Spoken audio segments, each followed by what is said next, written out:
How's it going, guys? Okay, long time no see. I got the spot welder here. I got my floor in. I put the floor in. Like you guys seen me make the floor. I welded it in. I realized I needed to cut, because remember I made this all as one piece. I had to bend it here and bend it here. And I mean, I guess I could have just cut that section out there and kept this, but it's overlapped a little bit, and so now it's all primed. Now here's the rocker it's in. It's not one of the greatest rockers I ever seen in my life. We've got an issue right here. See how it sticks out more? See how this cap corner, you know, the extended cap part, it's like nice and straight. This one curves out, so it's giving me a hard time with my thing, with my cap corner there. Now I got to put a slice in this, straighten that out, put a piece in there, and then I'll be ready for the thing. I've been trying spot welder out.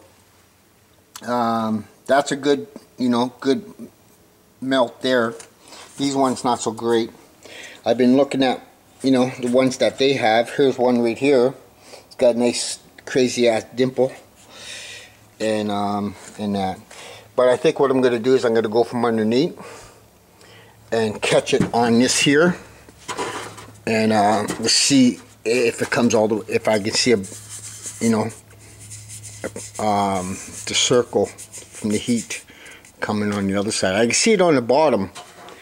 I'm not too crazy about, you know, they do have them on top right here, but I kind of want to keep this clean, so, and I did put my rubber on all the way around. My rubber. And shut the door to make sure I had a good gap. And that. So there's that issue there. Everything's good until we get down here.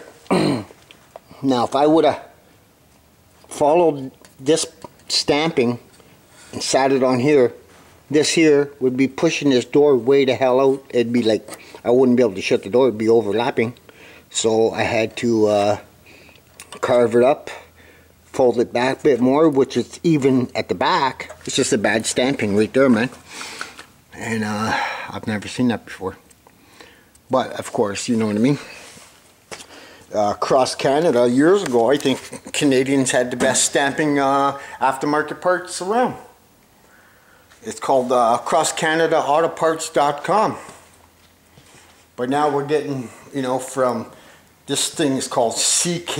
I don't know what the hell, made in Taiwan, this fender here. This guy here, this is, you know, where it was shipped to.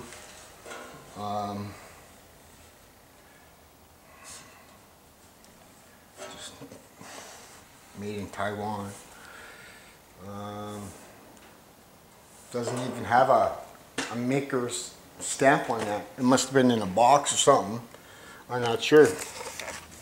And then you go to this guy here. This says Key Parts.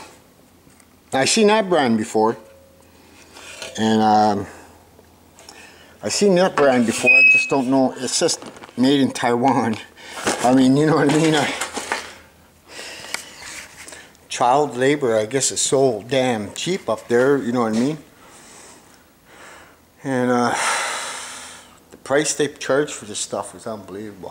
Well, I am happy that, you know, this stuff was bought, and it does save me a lot of time. I won't get, you know, don't get me wrong on that. But, you know, when you go to slide something on, you're like, oh, what's going on here? That's why you dry fit and dry fit and dry fit. So if you guys ever going to go and put a rocker on, see, I had the door off, right? I put the new doors and bushings in, the new pins and bushings, you know, made sure it was tight, the door. I put the rocker on. I put the fender on, got a good gap from the door to the fender all the way down to where it bolts to the bottom of the where the rocker is, and ensured that I had a good gap all the way around. And then I zapped it in place and took the fender off, and after I get the cab corner on and cab corner on, and then fix this door, because I'm gonna have to do the inner part and the outer part. After I fix the door, I'll put it all together while it's on and make sure I still got the same gap, and go from there. And then I'll take the door off, and you know, because and then I could do all the body work back there. I could you know, cut in the paint and all that, and then put all that stuff back on. But I want to show you guys something here. So I'm getting closer to my bead roller here. It's getting closer to it being working by hydro. So give me a second there. We'll do this here. I gotta plug in the extension cord, and we're still recording. Let me hook up the hydro. So I did get me a pedal from a sewing machine. Now this is really cool. Okay, so we're just gonna do everything up here. Want to make sure you guys see what I can see here. Hopefully. Okay, so this is the sewing machine pedal. It's already plugged in. Now it took me a bit to figure this out, because there's 3 wires. You figure one was ground, but no, that's not the thing. One, you figure side by side, but it wasn't working. So you plug in one to the top on the right hand side of it. You plug in the bottom, right? Step on the pedal and it turns the motor on. Let go of the pedal, motor's off. That's why I wanted a sewing machine pedal. So this way, when I'm at the bead roller, you know, I don't have to depend on a light switch or whatever. I'll just have it mounted right here, and then step on the pedal.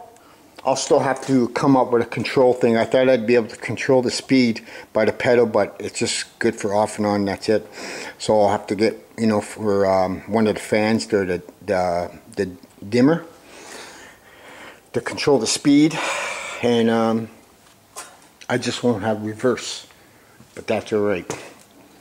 Would they charge me $3 for that? I think I picked this up for like $5 a long time ago, a while back now. So yeah, good to go, almost there. So, but I've been working outside too. I've been not coming out here Saturday and Sundays. And last weekend, or the weekend that just passed, I dropped my garage in the front. So, give you guys a peekaboo. Here's part of stuff that I couldn't save, the roof. This is the roof. So I've been burning it, you know, if it's not crappy out and windy and that. There's the garage laying on the ground. Good old Equinox. Chained her up to it. Cut a hole in the back. Like I cut the back out. The doors in the front. Cut a hole in the wall, put a chain through. Borrowed the longer chain from the fellow across the road. And propped this side up that was facing the neighbor. So this way nothing was going to fall her way and hit her patio or her deck or the tree house or birdhouse. But where this bottom of the floor is exactly, so nothing, it was a complete drop. It happened so quick. And then the roof landed. Well, the roof was, you know, it broke loose, but it wasn't, you know what I mean. And then over here, it overlapped onto the on the wall that was facing my driveway, and it opens it up, and that's why I wanted to get rid of it, because, you know what I mean, now the neighbors can see their house, they can see down the road, you know, they got their transport down there, you know, they can, you know. And it just opens the property up. I will put a little picket fence though to make it, you know, look pretty. Did I say pretty? So there's a small little update, guys. So I'm gonna go beg for some food. and I'll be back. Ciao.